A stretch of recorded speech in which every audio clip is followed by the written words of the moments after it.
Antonio was right yesterday when he mentioned that science education of children are a major tool considering the problems of trust in science, of public understanding of science, etc., which we evoked yesterday. And this is so true that when Georges Charpak retired after his Nobel Prize in Physics, he decided to devote all his time to science education of children. Children, not adults, not students in the university, children, including kindergarten.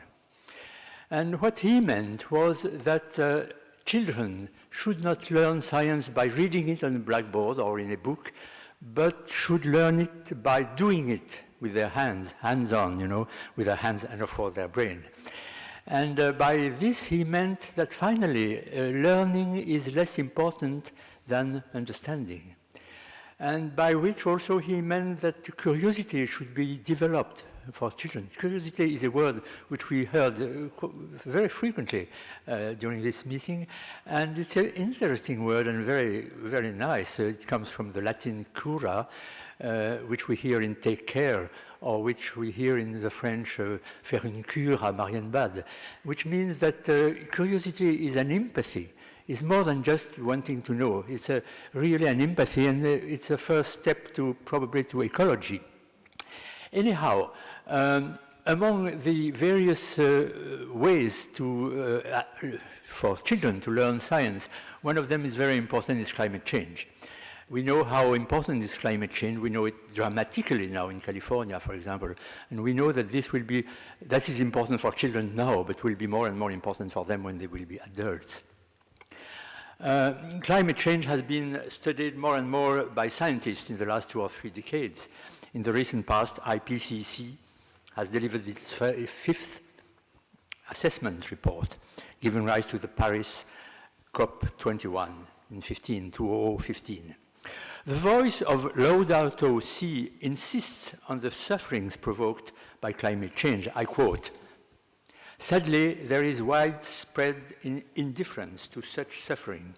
Our lack of response to these tragedies involving our brothers and sisters points to the loss of that sense of responsibility for our fellow men and women upon which all civil society is founded." End of quotation.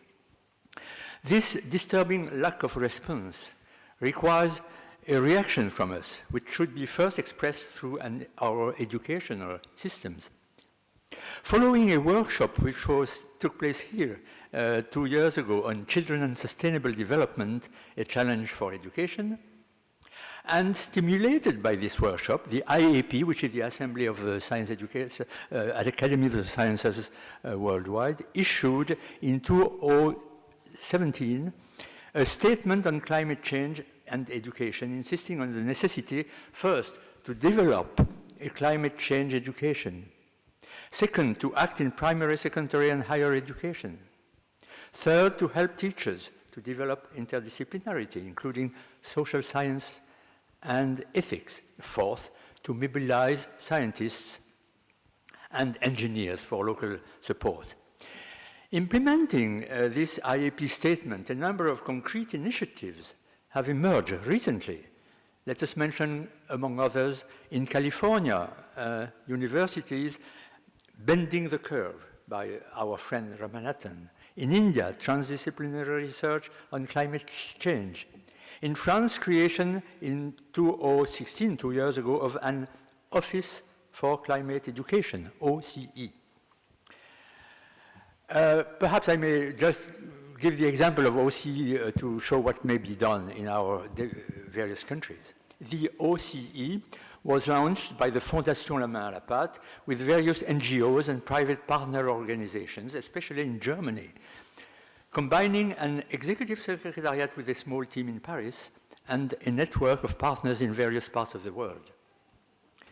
The ambition of OCE is to accompany IPCC reports with the publication of resources aimed at helping teachers and educational systems to implement climate change education, and to stimulate and coordinate a large network of partners to enhance their actions in this field.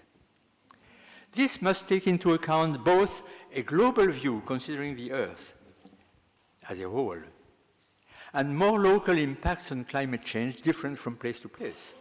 Desertification here, glacier melting there, sea level rise, etc., implying local and specific actions from country to country.